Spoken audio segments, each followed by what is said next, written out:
Cricket, যার পরিচিতি ভদ্রলোকের খেলা নামে, কিন্তু এশিয়া কাপ 2025-এর ফাইনালে সেই গৌরব যেন ম্লান হয়ে গেল। দুবাইয়ের রাতটা ভারতের জন্য ঐতিহাসিক হওয়ার কথা ছিল। পাকিস্তানকে হারিয়ে নবমবারের মতো এশিয়া কাপ জিতল তারা, কিন্তু এই জয়ের মুহূর্তেই নামল রাজনীতির বিষাক্ত ছায়া। মাঠে ক্রিকেট জিতলেও মঞ্চে হার মানল সৌজন্য। ইতিহাসে প্রথমবারের মতো দেখা গেল চ্যাম্পিয়ন দল হাতে পেল না শিরোপা।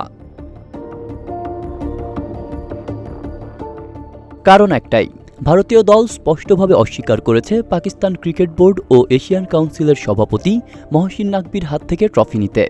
মাঠে জয়ের পর সবাই অপেক্ষা করছিল সেই পরিচিত দৃশ্যের জন্য। অধিনায়কের হাতে উঠবে ট্রফি, চারপাশে উল্লাস, কিন্তু মঞ্চে দাঁড়িয়ে থাকা নাকভির দিকে ফিরেও তাকায়নি ভারতীয় ক্রিকেটাররা।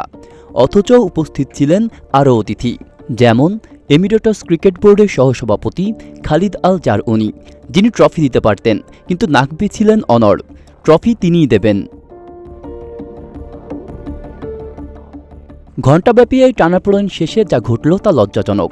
ট্রফি নিয়ে যাওয়া হলো ব্যাক স্টেজে, আর ভারতীয়রা ফিরে গেল খালি হাতে। বিজয়ের উৎসবটাই হয়ে উঠল অসম্পূর্ণ। পুরো টুর্নামেন্ট জুড়েই ভারত পাকিস্তান দ্বৈরথে ফুটে উঠেছিল উত্তেজনা। হাত মেলাতে অস্বীকৃতি, কথার লড়াই, রাজনৈতিক ইঙ্গিত, সব মিলিয়ে ক্রিকেটের চেয়ে বড় হয়ে উঠেছিল বৈরিতা।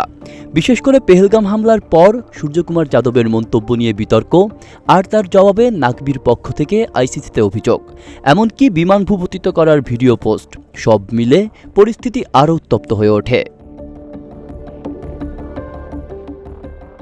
শেষ পর্যন্ত ভারত হয়তো ম্যাচ জিতেছে, কিন্তু হারিয়েছে ক্রিকেটের সেই চেনা সৌন্দর্য। গৌরবের শিরোপা মঞ্চ রূপ নিয়েছে রাজনৈতিক তামাশার মঞ্চে।